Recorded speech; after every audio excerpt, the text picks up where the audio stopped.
નમસ્કાર દર્શક મિત્રો, તપોભૂમિ ગુજરાતના ડિજિટલ પ્લેટફોર્મ ટીજીએનમાં આપનું ફરીથી સ્વાગત છે. હું છું આપનો મિત્ર પ્રફુલ્લ ત્રિવેદી. અમારી આ ચેનલને આપ સબસ્ક્રાઇબ કરશો જ એવી આપને આગ્રહભરી વિનંતી છે. આજે આપણે વાત કરવી છે ડાયરાના કલાકાર માયાભાઈ આહિરના બફાટની. ગુજરાતભરની અંદર ડાયરાઓ યોજાતા હોય છે. ખાસ કરીને સૌરાષ્ટ્રમાં તો એનું બહુ જ ક્રેઝ હોય છે. અને આ જે ડાયરાઓ છે એ લોક સંસ્કૃતિને, લોક સાહિત્યને, લોક વાર્તાઓને, લોકગીતને, લોકનો જે લય છે, લોકગીતનો જે લય છે, ઢાલ છે, એને જીવતી રાખવાનું અને લોકો સુધી પહોંચાડવાનું એક બહુ જ મહત્વનું માધ્યમ છે. ડાયરો છે એ મનોરંજનની સાથે સાથે એક લોક શિક્ષણનું કામ કરતું હોય છે. આ લોક શિક્ષણની યુનિવર્સિટી છે. સારું જીવન કઈ રીતે જીવવું, બહાદુરીપૂર્વક જીવન કઈ રીતે જીવવું, આપણા જે રાજા રજવાડા અને બહારવટિયાઓ, સંતો, એમની વાતો વણી લઈ અને આખું જે એનું મંચન થતું હોય છે કે એક લોકરંજનની સાથે સાથે એક લોક શિક્ષણ પણ લોકો સુધી પહોંચે છે. પરંતુ માયાભાઈ આહિર કે જેઓ ડાયરાના બહુ જ મોટા કલાકાર છે, મોટા ગજાના કલાકાર છે, બહુ મોટો એમનો ચાહક વર્ગ છે. પરંતુ જ્યારે કલાકારની સામે મંચ અને માઇક આવી જાય અને એમાંય જ્યારે સામે બેઠેલા વર્ગને કોઈ સારું લગાડવા માટે કોઈ મનગઢંત વાત જ્યારે એમાં ઉમેરી દેવામાં આવે ત્યારે જે બફાટ થતો હોય છે એવો બફાટ માયાભાઈએ કરી દીધો છે. માયાભાઈએ જે રેશનિંગનું અનાજ ખાતા જે અત્યંત ગરીબ લોકો છે એની એમણે મજાક ઉડાડી છે. એમણે વાતમાં એવું કહ્યું કે હમણાં તો એમ કે મોબાઈલમાં વિડીયો ઉતારવાની ફેશન થઈ ગઈ છે અને સામેની જે કોઈ પણ સરકારી અધિકારી હોય, કર્મચારી હોય, પોલીસવાળા હોય, એને એમ કહેવાની ટેવ પડી ગઈ છે કે અમારો ટેક્સ છે, તમારો પગાર થાય છે. અલા ભાઈ, ક્યાં તારા બાપુજીએ ટેક્સ ભર્યો હતો એવું એમણે પૂછ્યું છે. તમે તો એક તો રેશનિંગના ઘઉં ખાવા છે ને આમે સવાલ પૂછવા છે. એટલે એમની વાતમાંથી બે ત્રણ વસ્તુઓ જે સામે આવે છે એ ગરીબ લોકો માટે અપમાનજનક છે. રેશનિંગનું ખાનારા લોકો માટે અપમાનજનક છે. રેશનિંગનું આપવું એ સરકારની પવિત્ર અને પહેલી ફરજ છે. બંધારણીયમાં અધિકાર છે ગરીબ લોકોનો.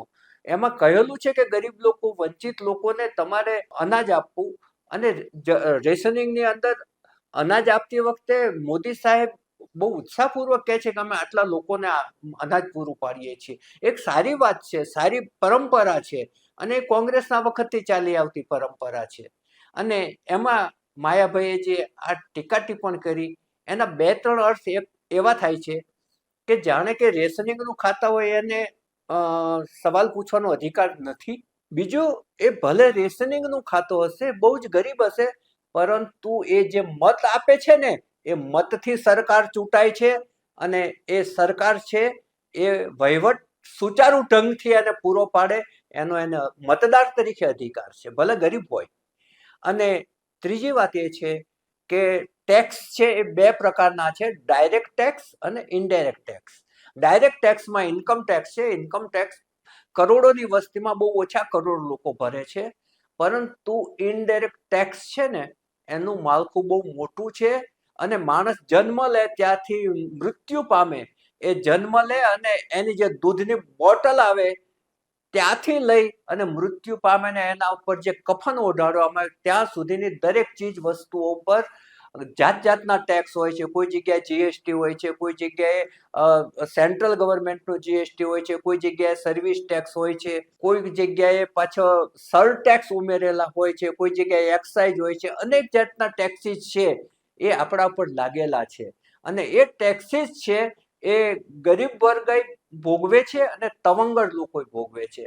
આજે કોઈ ગરીબમાં ગરીબ માણસ 5 રૂપિયાનું કોઈ બિસ્કિટનું પેકેટ લે ને તો એના પર પણ જીએસટી લાગી જાય છે. અને અસમાનતા તો એ છે કે એને જે 5 રૂપિયાનું પેકેટ લીધું એ જ 5 રૂપિયાનું પેકેટ માની લો કે કોઈ કરોડપતિ લે ના લે, કારણ કે એમાં બિસ્કિટનાથી હાથ પણ નહીં અડાડે, પરંતુ માની લો કે એને પણ લીધું તો બંને ભરવો પડતો ટેક્સ સરખો જ છે. એટલે જ્યાં જ્યાં એને જે વસ્તુની જરૂર પડે છે એ દરેક જગ્યાએ એને ટેક્સ ચૂકવવો પડે છે. આપણે એક્ઝેક્ટ સાંભળીએ માયાભાઈએ શું કહ્યું હતું. કારણ કે એ લાઈનનો માણસ જ ન હોય. અરે તમને કહી દઉં સાહેબ, આ લોકોને એવા અનુભવ છે, પોલીસને પૂછ્યો. અને એમાં હવે તો વાત જ કરવાની નથી, જ્યાં હોય ત્યાં વીડિયા ઉતરે છે. તમે અમારો પગાર ખાવશો, જાણે એના બાપુજીનો ટેક્સ ભરતા હોય બધું.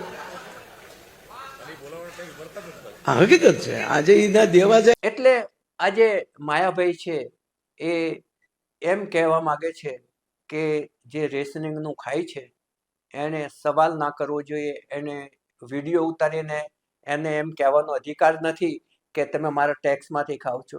તો આ માયાભાઈની કદાચ સૌથી મોટી ગેરસમજ છે.